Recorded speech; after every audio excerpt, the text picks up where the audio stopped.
আমার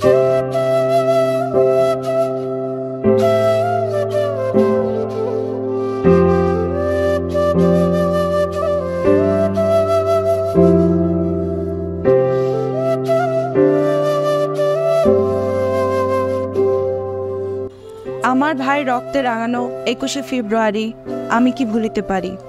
21শে ফেব্রুয়ারি আমাদের বাঙালির ইতিহাসের গৌরবোজ্জ্বল এক দিন।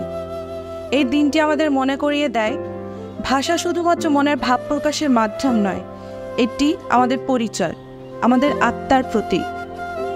রফিক, সালাম, বরকত, জব্বার সহ আরও নাম না জানা অনেক ভাষা শহীদের নিঃস্বার্থ আত্মত্যাগের বিনিময়ে আমরা আমাদের মাতৃভাষাকে, বাংলা ভাষাকে রাষ্ট্রভাষা হিসেবে সম্মান দিতে পেরেছি। 1999 সালের 17 নভেম্বর ইউনেস্কোর অধিবেশনে 21শে ফেব্রুয়ারি আন্তর্জাতিক মাতৃভাষা দিবস হিসেবে স্বীকৃতি পাওয়া আন্তর্জাতিক ইতিহাসে আমাদের জন্য এক গৌরবময় অধ্যায়। অমর 21শে আমাদেরকে শেখায় কিভাবে অন্যায়ের বিরুদ্ধে প্রতিবাদ করতে হয়। 21শে ফেব্রুয়ারি আমাদের ঐক্য, আমাদের সংগ্রামের প্রতীক।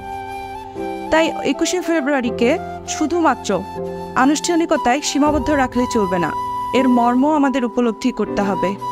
তাই আজ এই 21শে ফেব্রুয়ারির দিনে গভীর শ্রদ্ধার সাথে স্মরণ করছি সকল ভাষা শহীদদের, যাদের নিঃস্বার্থ আত্মত্যাগের বিনিময়ে আমরা পেয়েছি আমাদের এই মিষ্টিমধুর বাংলা ভাষাকে।